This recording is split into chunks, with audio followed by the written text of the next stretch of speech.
other shows we have for you to enjoy at myclassicradio.net. The Avengers was most certainly not a household name in South Africa prior to the radio series.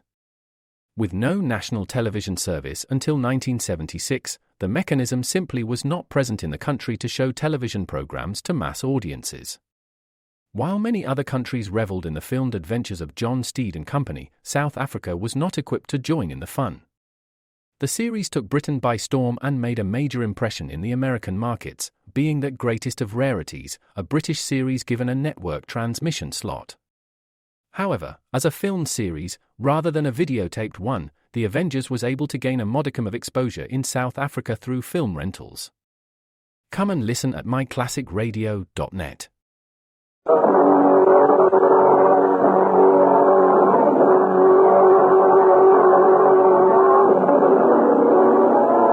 Grainger, with Grainger. Mark, I'm sorry. That's all right, darling. There's nothing to worry about. I can't do it, Mark. I can't. You've got to, Virginia. Honey, put yourself together. There's someone coming. How do you do, folks? You Mark Phillips? Yeah, and this is Coffee. I'm Lieutenant Rankin of Homicide. Just step this way, please. Here, this is it. There's only person in this matter, but it has to be done. Oh, no. Is this the body of your husband? Yes. You're positive? Yes. Thank you. It's all right, dear. We can go now. One moment, please. There's something you'll have to know about your husband, Mrs. Copy. He was not drowned. But the papers... Your husband was murdered. And, Mrs. Copy, I think you and I should have a little talk. This is Steve Grainger, private detective, with a story about a girl who invented a husband for herself and then found she was accused of his murder. In just a moment, I'll take you back to one of my most interesting cases. I went to Hawaii last year. This year, I think I'll try the Caribbean. I'm going to break it up. A week in New England, a week in Canada, 2 weeks in California. You know what? With 30 days, I can fly to Europe. I'd have time for England, France, Spain, Germany, the Scandinavian countries. Sound like the chatter of idle millionaires? No, they're hard-working girls, members of America's most important jet set, the United States Air Force. The 30-day paid vacations they get each year let them visit the exciting places they've always dreamed about. Of course, vacation time is only one of the many advantages of a career in Air Force Blue. For instance, women in the Air Force receive exactly the same pay and privileges as men of similar rank. Find out about opportunities for high school and college graduates. See your Air Force recruiter.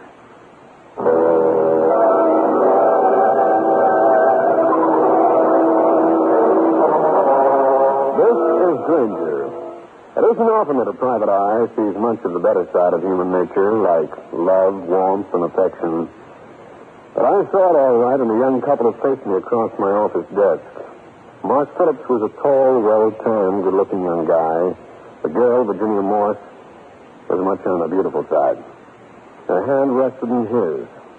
He was doing his best to look protective and confident as he told me, "Mr. Grainger, we need your help. We want you to clear us of a murder charge." "Well, if you're innocent, you've got yourself a boy." We are innocent, Mr. Grainger, I swear. Well, suppose you take it from the beginning, huh? Well, first of all, I better explain that Virginia and I are in love. We want to get married. Perfectly natural springtime attitude. Yeah, but the trouble is that my father died recently, and I'm the only child.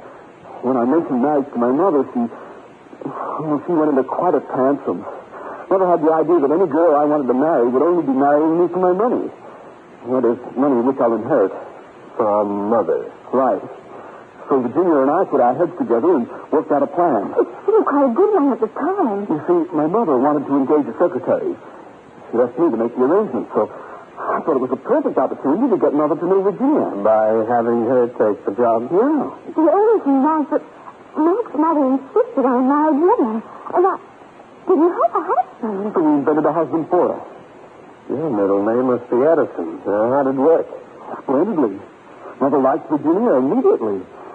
She even made remarks like it was too bad I couldn't find a girl like her to marry. Mm-hmm. Only Virginia had a husband. Yeah. We had to do something about the mythical husband, and it looked like a chance to fall right into our laps. We decided to kill her husband. What? You invented a husband and then you decide to kill him? Oh, I know it sounds crazy, but it looked so simple.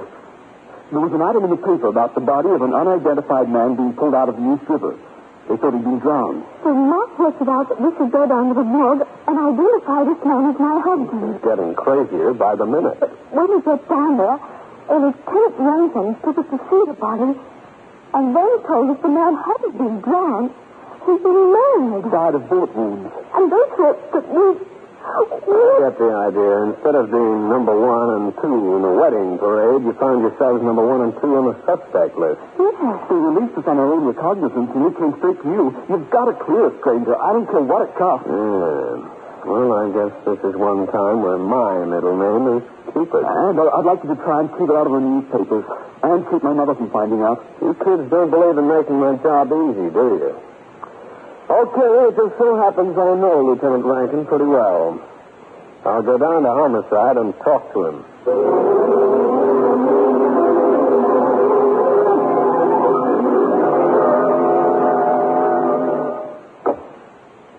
Hello there, Jake. How's the toe of the evildoer this fine day? Wipe the milk off your chap's gumshoe. How's the canary feathers? What sends you to invade my privacy? Oh, Jake, old pal. Now, Grainger, today I am in a good humor. There isn't a thing you could say to ruffle me or... Wait a minute. Yes, Lieutenant? This can't be. No. Let me get a grip on my desk. Then tell me, have you been retained by a young fella named Mark Phillips? No other, old pal. Great, great. Now, Grainger, I'm not going to raise my voice. I shall not let this get me down. But talk fast. What do you want to know? The dead man. What'd you get on him? The boy's got a couple of prints. His name was Copy. He had a record. Where's he from? Chicago. Chicago, huh? Yeah. Are you going out there? Uh-uh. That's my luck. Always bad. There was no need of my taking a trip to the Windy City because just downtown lived a man who had more connections in Chicago than a hotel switchboard. Cal Hendricks. Well, the star of the private eye sensation. How's things, Stevie? Cal, how are you feeling? The reluctant spring is winding its way through my veins. Why? I want to talk about Chicago. A guy named Coffey who was fished out of the East River, a racket man. Copy. Yeah, I've got something for you. A man named Jules McCrae blew into town the other day. He's in Chicago and knows everything. And will he tell everything? For a slight consideration, he will babble like a babe. Mr. McCrae's hangout was a certain Broadway eatery. Since it was around 1 in the afternoon, it didn't take any great deduction to figure he might be there. He was. McCrae? Yeah. Name's Steve Grainger. Cal Hendricks suggested I see you. Sit down. Thanks. Up some tomato juice? Yeah, good for you. Got vitamin A. What you see in the dark? Oh, okay, pardon me. Yeah, too bad you don't like it. Yeah, too bad. Now, what do you want? Some information? Your dull-colored green. Take a look. That's green enough. A guy named Coffey was pushed out of the river. Mm-hmm. Somebody shot him. Too bad. But then Louie was a bad boy. Swiping apples from the corner breach. He was in with Roy Dicker. The two of them stuck up a messenger and got away with $60 grand. Nice work if you can get it. The messenger got insulted. They had to cool him. So he was hot and was a cop. Somebody else, too. The messenger worked for a gambling syndicate out there. So Coffey winds up dead. What about Decker? He's in town, he is. Staying at the Fleming Hotel. Thanks very much. That's all I need. I need something, too, eh? Oh, sorry. Here, Cross this. Yeah, this will take care of the first 3 races at Jamaica.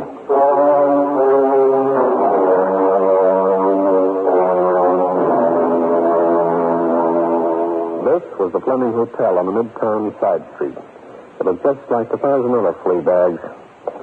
The clerk gave me Decker's room number and asked me if I'd like to be announced. I declined the pleasure.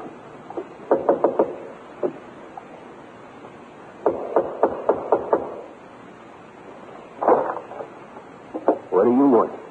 You, Decker? Yeah, I'm...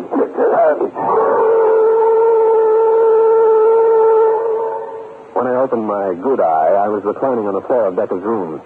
When I saw the blackjack he was swinging from his hand, I knew what had happened to me. The gun on the desk wasn't the decoration either. Just like quiet, son. They won't get hurt. Hello? I'm calling for Steve Grainger, the detective. Yeah, he wants to see you right away. No, he's trying to pick you up. We're on the corner of 61st and 5th Avenue. South corner. In 10 minutes.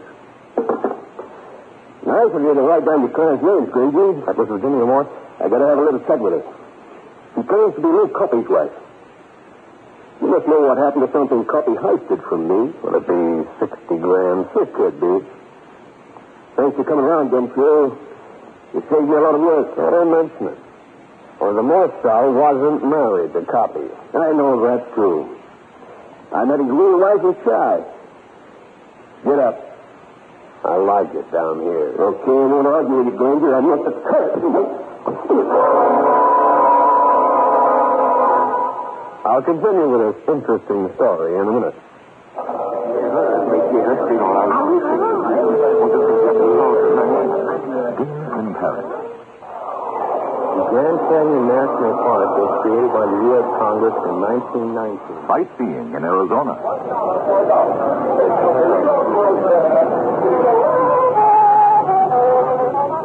A visit to the World Fair. Travel and excitement, things that most young women just dream about.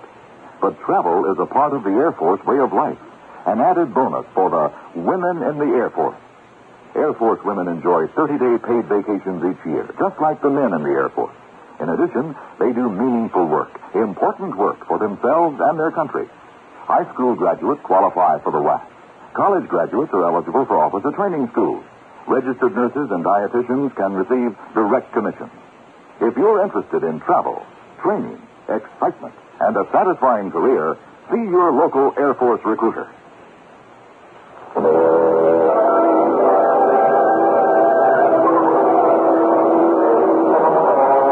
was lying on the floor, but that didn't stop a guy like Decker, who'd never heard of the idea that you don't hit a man when he's down.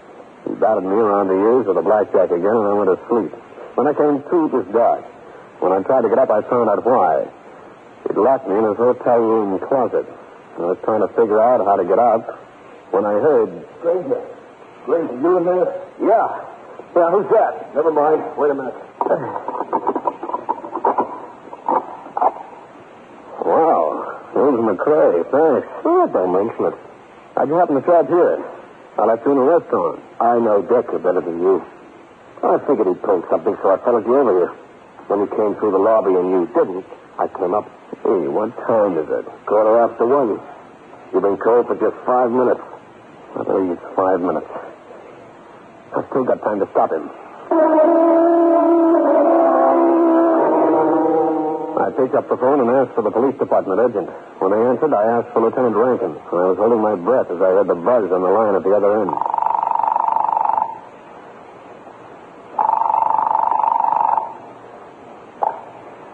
Rankin speaking. This is Grainger. Do me a favor right away, will you, Jake? What? Get on the radio. Call a car near 61st and 5th Avenue. Virginia Morse will be waiting to be picked up by a guy named Decker. Grab them both, huh? Stop worrying about Virginia Morse. She's safe. Yeah? She's sitting in my office right this minute. Mark Phillips is with her. Why? Because I had them picked up. They're being held on suspicion of murder. That's ridiculous, and you know it. Gumshoe, goodbye. Decker's after some dame? Yeah. Think she knows where the 60 grand is, huh? Yeah. Very funny. McCrae, how much do you know that you haven't told me? Who knows? Except me. Those McCrae stormed out of the room and out of the hotel, leaving me standing there with a set of lumps on my head that made it look like a malformed cantaloupe. I washed up as much as possible, then headed for Lieutenant Rankin's office. Get out of here, will you? Where's Virginia Morse? They're not Phillips' boy. Gone. What?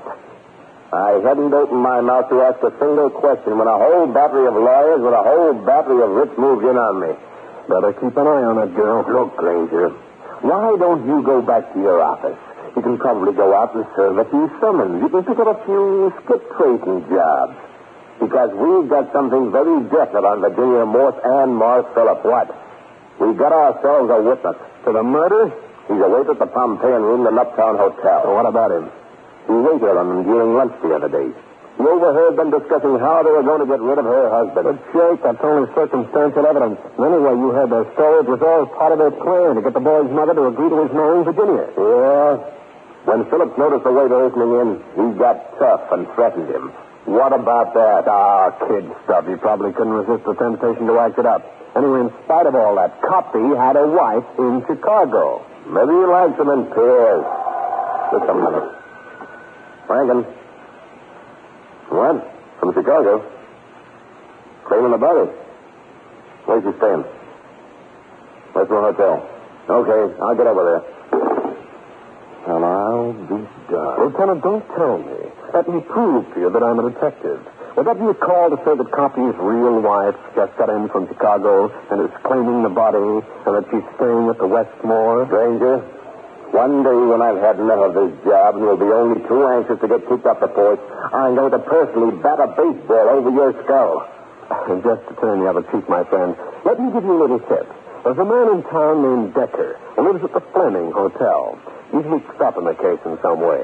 Why don't you bring him in for questioning? Grainger, quit throwing herrings in my way. I think you'd find out something. Look, you run your business your way. Let me run mine my way.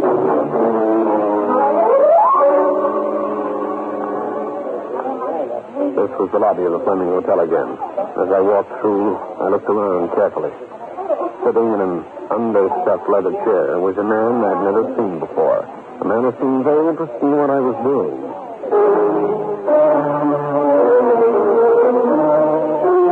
This was the third floor of the same hotel, the floor where Decker's room was located. Also, this was the time I took no chances. My gun was in operating position. The usually careful Decker had left the door unlocked this time.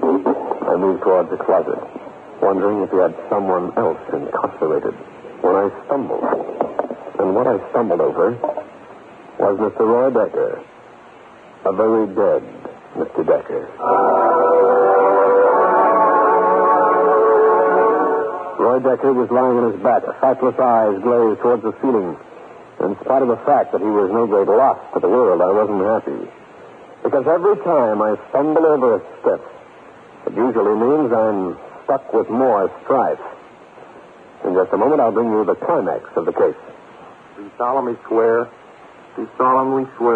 that I will bear true faith and allegiance, to the United States of America, that I will serve them honestly and faithfully. The oath of enlistment, joining the United States Air Force. With the amazing technological achievements being made today, the Air Force requires personnel of the highest caliber. Bright and ambitious young men and women from all walks of life, from all parts of the country. If you're in high school now, it's not too soon to think about the future, your own and your country's. And one way to face it with confidence is by joining the U.S. Air Force, America's aerospace team. Careers are offered in such challenging fields as electronics, mechanics, administration, and many other areas. Or if you're going on to college, consider earning an officer's commission through Air Force ROTC. For complete information, see your Air Force recruiter.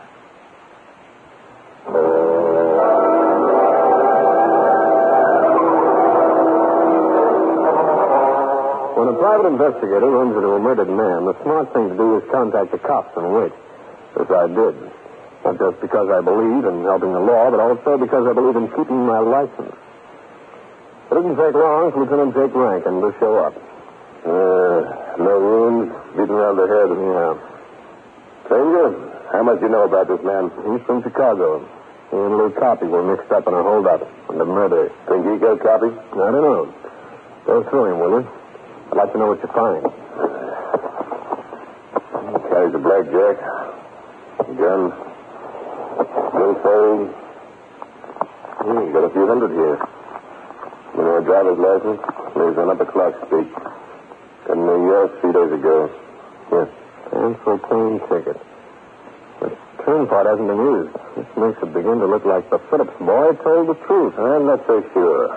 You sure you have those lab men dust this place, Jake? You might come up with something. Grainger, I told you once. I know how to handle my department.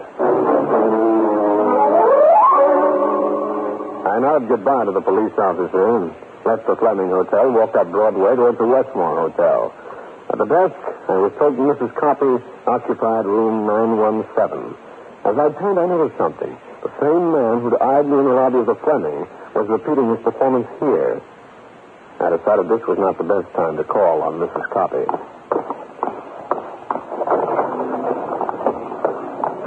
I moved up Broadway towards Columbus Circle. The man close behind me. Suddenly, I stopped, looked in the window. I admired a new convertible. He had passed me. As soon as he did, I moved inside the building.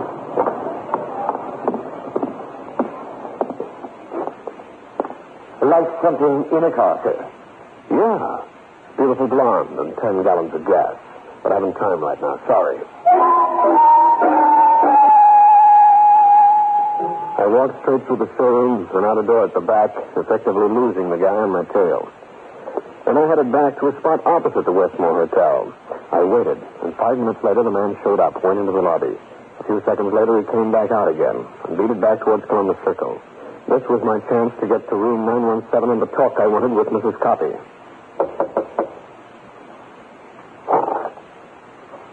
What do you want?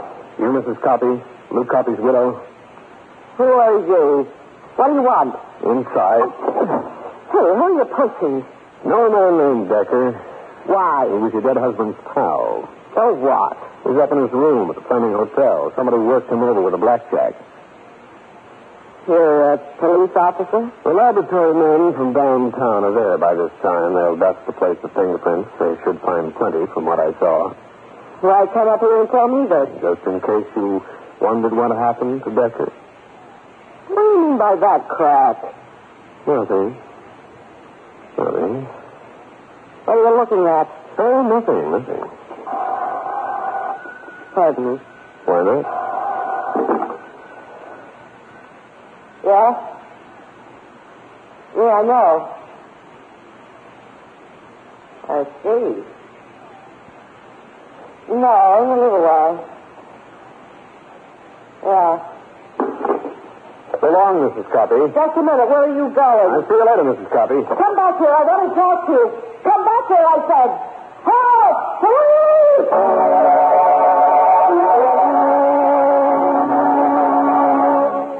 I beat it down the hotel lobby while curious guests stuck their heads out of various doors and gave me frightened double O's.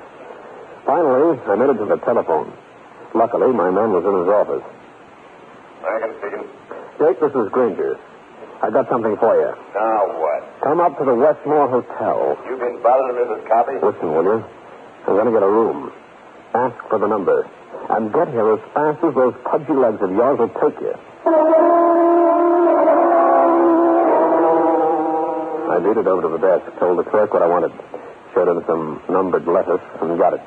The room was on a court, and just opposite me was number 917. I called Mark Phillips and waited for results. Grainger, what's the idea of asking us to come here? I want you and Miss Morris to look at someone, that's all. Who? Why don't you come over the window? Stand behind the curtain. All right, Mr. Grainger. Whom do you want us to look at? Now look into the room straight across the court.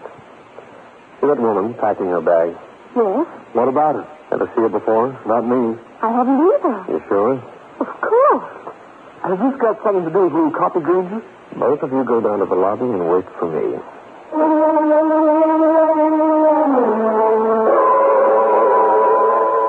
The Morse girl and Phillips left, while I stood behind the window curtain, watching Mrs. Copy. Suddenly, she moved over to one corner of the room and bent over.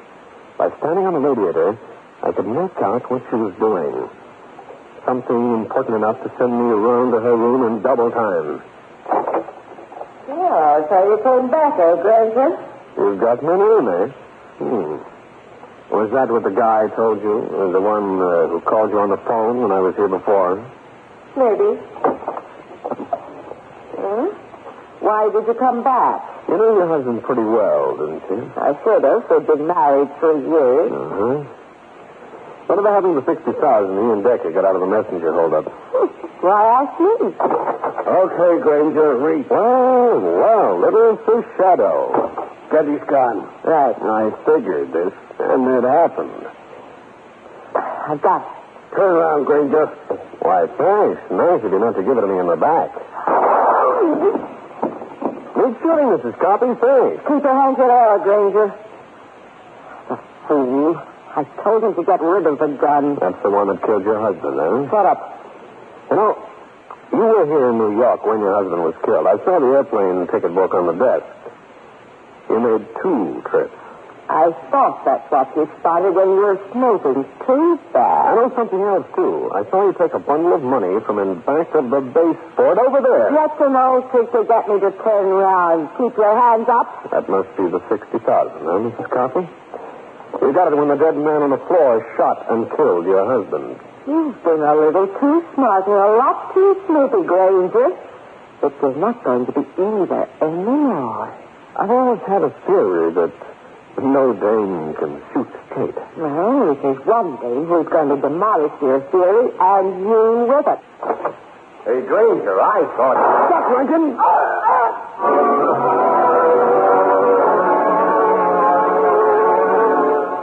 Well, friends, that's the story. I'll be back to wrap up the case in just a minute. Try opening up the jet and remember 2 cards. Here it is. Thank you, sir, Neil. Good enough, I think. I think maybe go over the timing a little bit on this. Seems to lag a little bit. Fooling around with an engine at the corner garage is fun, and you can learn something from it. But if you like to work with engines, why not make it really pay off?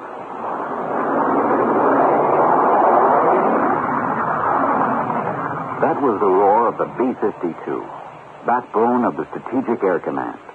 It takes expert mechanics to keep it primed for flight. Perhaps you can qualify for the training that's required.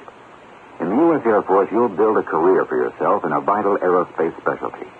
So why not find out where you fit in? Your local Air Force recruiter can arrange for you to take the Airman Qualifying Examination that will measure your aptitude in key career areas. If you're going on to college, look into the Air Force ROTC program.